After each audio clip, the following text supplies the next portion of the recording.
I believe in one God, the Father, the Almighty. 4 priests are now vicars to the people of Brooklyn and Queens, helping to better profess the faith in the Diocese of Brooklyn.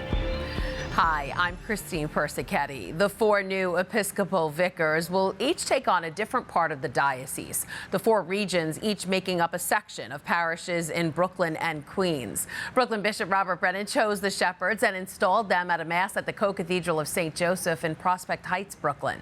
Currents News' Katie Vasquez was there and filed this report. Pews of people from Brooklyn and Queens came together Wednesday night at the Co-Cathedral of St. Joseph as 4 priests stepped up to the plate to lead different parts of the diocese. Regarding teaching on faith and morals. These 4 men were installed as regional Episcopal vicars, meaning they will be in charge of a group of parishes known as deaneries that have been grouped together into a region. While before the diocese had 2 regions, there will now be 4, 2 in Brooklyn and 2 in Queens. Remember my brothers. Bishop Brennan says the plan to split the diocese is actually meant to help bring everyone together. We can take this step and be a little more present in each of the 4 vicariates and work on and continue to foster those means of communication and collaboration. Auxiliary Bishop Witold Rajewski will be the Episcopal Vicar for Brooklyn West, a title he doesn't take lightly. I will deal with the priests, with the lay people, with the parishes. It's a very significant position and very significant responsibility to me. The symbol of faith, namely. Father Joseph Hoffman will lead Brooklyn East, bringing with him his more than 40 years of priesthood and his experience as an FDNY chaplain. As a priest in the diocese for 34 years, Father John Costello also has extensive knowledge of the church. But as the Episcopal Vicar for Queens East, he wants to focus on listening to parishioners. I think we need to give people that respect to help us plan what the future is going to be. Father Peter Popora, who will be in charge of Queens West, already has some plans on what he would like to change. We're competing with one another, parish against parish. So how could we kind of approach pastoral work in a way that we can complement one another to serve as many people as possible? The 4 men will work with deaneries within their parishes, support diocesan initiatives, install and assist new pastors, and address any complaints. And the people in the pews are excited to be able to have their voices heard. In Prospect Heights, Katie Vasquez, Currents News. You could read more about the installation and the new vicars online at thetablet.org. The Diocese of Immigrants is currently ministering to tens of thousands of new arrivals as the migrant crisis continues to rock New York City. And Bishop Brennan was personally on hand at one Queens church that opened its doors to help.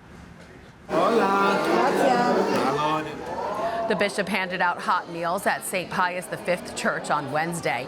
The Jamaica Queens Church started the soup kitchen last year along with Catholic Charities. They feed dozens of people every week. Bishop Brennan says helping the migrants is part of our faith, and it's something the migrants appreciate. Our situation is to say, okay, if somebody's in front of you, you feed them. If somebody's in front of you, you offer the clothing that you can give. That's the Catholic response. We just came here to this country with many expectations but with empty hands. And it's always good to have someone like him, with that kind of image, like a father who is helping us. And for us, it's a big help. Because right now, in the beginning, it's not always easy. On top of food and clothing, St. Pius is also offering help with government services. Bishop Brennan expands on his thoughts about the Catholic response to the migrant crisis in this week's tablet. He also writes about how Catholics have been helping the migrants, like Catholic Charities Brooklyn and Queens, which has taken the lead in providing legal support. You can read all about it by picking up the paper at your local church this weekend. You can also support the tablet by becoming a member. To read more about the program and the prizes you will receive, just go to thetablet.org/become-a-member. It's day 2 of the Synod on Synodality, and discussions among the bishops and cardinals have already begun. On Thursday, the prelates were separated by language into working groups. These groups were charged with discussing their experience in the church and writing a report they will share with the rest of the assembly. The report should outline the points where the prelates agreed and disagreed, and it should contain proposals to address the issues discussed. So what are the bishops and cardinals talking about? Pope Francis wants them to keep that private. When the Holy Father began the month-long meeting Wednesday, he gave some guidelines for the prelates, telling them how they should be interacting, or rather not interacting, with the media during the Synod. Currents News' Jessica Easthope breaks down some big issues that are already sparking debate. For 2 years, Catholics around the globe gave their input. And now issues that have been off limits for generations of church leaders are on the table. The Synod on Synodality puts forth questions in an effort to make the Catholic Church a more welcoming and collaborative institution.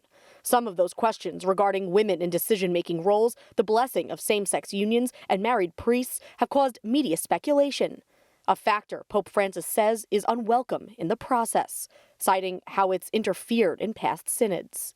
Quando il Sinodo sulla famiglia c'era l'opinione pubblica fatta dalla mondanità, no, di noi, che era per dare la comunione ai divorziati. E così siamo entrati nel Sinodo. Quando il Sinodo della Massonia c'era l'opinione pubblica, la pressione, che era per fare i viri provati. Siamo entrati con questa pressione, no? For the first time in history, women and lay people are full participants in the Synod. The Holy Father said the meeting is an opportunity for true discernment, one that was widely called for. E non è facile, ma è bello, è molto bello. Un sinodo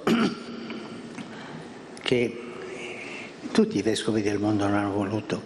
Members are forbidden to record, film, or disclose their interventions in Synod issues in both general sessions and small group discussions. Jessica Easthope, Currents News. The tablet and Currents News will have continuing coverage of the Synod on Synodality, so be sure to follow along online for updates. That is this Currents News update. I'm Christine Persichetti. Thank you for joining us, because we are putting your faith in the news. Hope to see you again next time.